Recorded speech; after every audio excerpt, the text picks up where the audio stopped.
Okay, so alright. I had to check if I was recording. I'm doing this video as a first hair loss vlog video. I have tried numerous times to do it on YouTube and it's just not working out. So I just wanted to kind of show some visuals of the hair loss that I've been experiencing. Over the past week I noticed it's gotten really bad. I always noticed there was some thinning of my hair throughout the past year, but I just wanted to show just you know, how bad it has gotten, and obviously it's a serious situation. There's a whole lot of thinning. This is thinned out here, all of this is thinned out here, and I'm sure you're seeing a lot of scalp, a lot more scalp going on. So what I wanted to do was to just do a record of this, and every week I'm hoping to follow up. I don't even know what you're seeing right now, but anyways, I can show some clips. I have other clips of the hair loss. So I just wanted to make this, to just do this record every week or every time when I think it's getting worse or better. I'm going to upload another video just to kind of show my progress that I'm making. I have started using the Jamaican black castor oil, which I'm Jamaican and I'd never used it before. So I'm finally started using it 3 days ago, and I'm going to see if it's going to help. And I'm going to return to products that my hair loved, because I'm a crazy product junkie, so I've just been using a lot of crap, as some people like to say. But I'm going to go back to the As I Am coconut co-wash and the kinky curling custard. The co-wash was very moisturizing. I had no itchy scalp, and the curling custard helps the hair shaft and the hair ends because it seals the cuticles. I have highly porous hair, which could have come from color or heat over the years. So this is really the beginning of that journey, not just replenishing the hair that I've lost, but managing high porosity hair without having to cut off the whole hair, and you know, with a view to retaining length and regrowing new hair. So that's pretty much my goal. And you know, if anybody is going through this right now or has been through this, you know, please give me support and encouragement. Thumbs up the video. Any advice is open, and I mean, I'm open to advice. Your comments are welcome, and just join me as I take this journey. I know it's going to be a long journey because my hair doesn't grow fast. So I've been natural all my life, and I've never really had serious hair length retention because I wasn't really giving it the proper care. So it's going to be a long journey, but I really love your support and encouragement. I'm going through a lot of stress right now that could be also adding to it, and I think it's also a bit of alopecia or female baldness, whatever. I think it's just a lot of stuff mixed into one. So for now, until I'm able to seek out a medical professional consultation, I am going to just be using products that I know have worked for my hair, and products which have regrown my hair, such as the Chemet Biologics Amlan Olive Heavy Cream, which actually gave me some new growth in the front of my hair, just right here, last year. But at the time, I just didn't know it was that product. I was using Shea Moisture. I figured it was because I was taking better care of my hair, and it was just a while before I figured out that, you know, after when you reflect on the products you've used in the past and how your hair was, you realize that there's certain products that I should have just kind of stuck with instead of trying out a whole bunch of new different stuff. So that shows the downside of being a product junkie. But anyhow, so as to not make this too long, I'm going to cut that video here now, and if there's any information that I forgot to give you, I'll either post it in the comments or do a voiceover, or do another video to give an update on my discoveries in this recovery journey. Okay, hi. This is my hair loss vlog number 2. I wanted to kind of give an update on the research that I've been doing, the actions I've taken so far, and the actions that I'm considering. I believe, okay, I need to get a tripod soon, guys. I'm looking at two options. Well, first of all, as I've said before, I've been using the castor oil, massaging it into my scalp.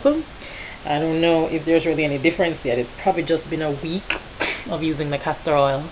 My hair is really thinned out. You know, it's thinned out really bad. And I'll just post some pictures in at the end of the video. But I've been rubbing the castor oil in my hair, and what else have I been doing? I just put some of the Carol's daughter Lisa's hair elixir into my scalp,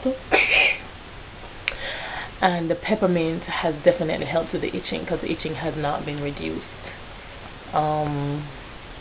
However, I'm kind of playing with two theories right now. I want to keep this video really short.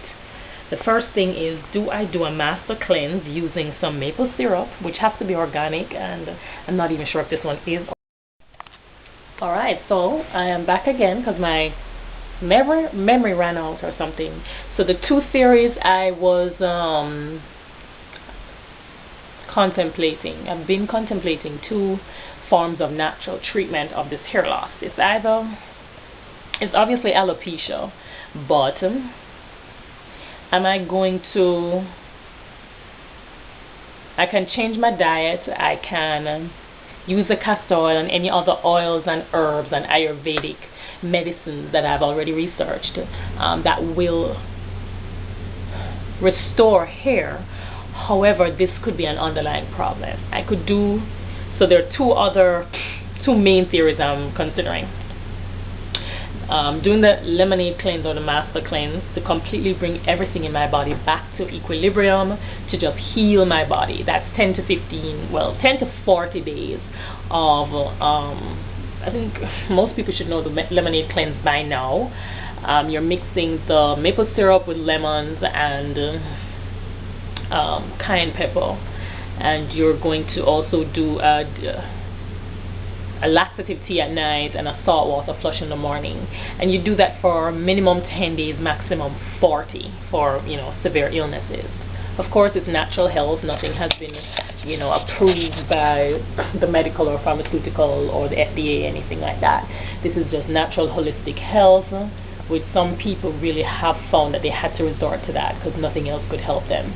I've done it 3 times in my life before, and I've always been left with healthy skin, hair, cleared up acne, everything. And of course, you get the benefit of some weight loss, you know, just, you know, getting rid of the extra fat. It kind of also prepares you for a new diet, but I've never really stuck to a new healthy diet. I've always gone back to the bad foods. And this is probably indicative that I need to stay away from the bad foods, which actually leads me into the second theory, which is that I have a systemic yeast infection, which means yeast has taken over my entire body. Ever since I've been taking antibiotics, you know, throughout the course of my life, I've been having yeast infections. I can safely say that they began with antibiotics. I never had them before antibiotics. I've used antibiotics for my acne, for sinus infections, and any medical procedures. You know, the doctor prescribes an antibiotic. So, you know, I had to do a wisdom tooth removal. I think it was the end of August, the last day in August, and I got an antibiotic. I didn't even know I was going to get one, so I didn't even request that I got a particular one or one that would cause a yeast infection.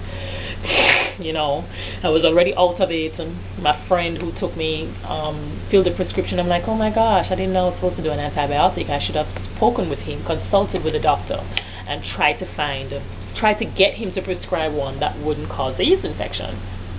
Anyways, blah blah blah. So I took them, and I took a lot of yogurt to try to counteract it, but I still had symptoms, which I treated over the counter with over-the-counter medication. When I've had previous yeast infections, I never did over the counter. I just went to the gynecologist, something was prescribed. Times are hard now, so I'm doing over the counter, which is I'm sorry, my sinuses, which is it worked so far. I mean, I still have some of the creams from what the gynecologist prescribed the year before, so I used that too, and everything worked out. But I've had symptoms again in this past week. So plus I'm having itchy skin, but then again it could be due to something I ate or this new soap that I'm using. It's supposed to be a natural soap that clears up your skin, but you know, my skin was itching after I took it. Anyhow, when you add up all of these symptoms, the itchy scalp, itchy skin, hair loss, it could be a yeast infection. And when you look on the website that talks about candida, there are like a million symptoms, which explains why a lot of people who go on these forums say that their doctors tend to diagnose them or misdiagnose them numerous times because it's just a whole lot of symptoms that could easily be something else. So, I mean, what can I say? I can't really go to the doctor right now financially. No insurance. It's just not there.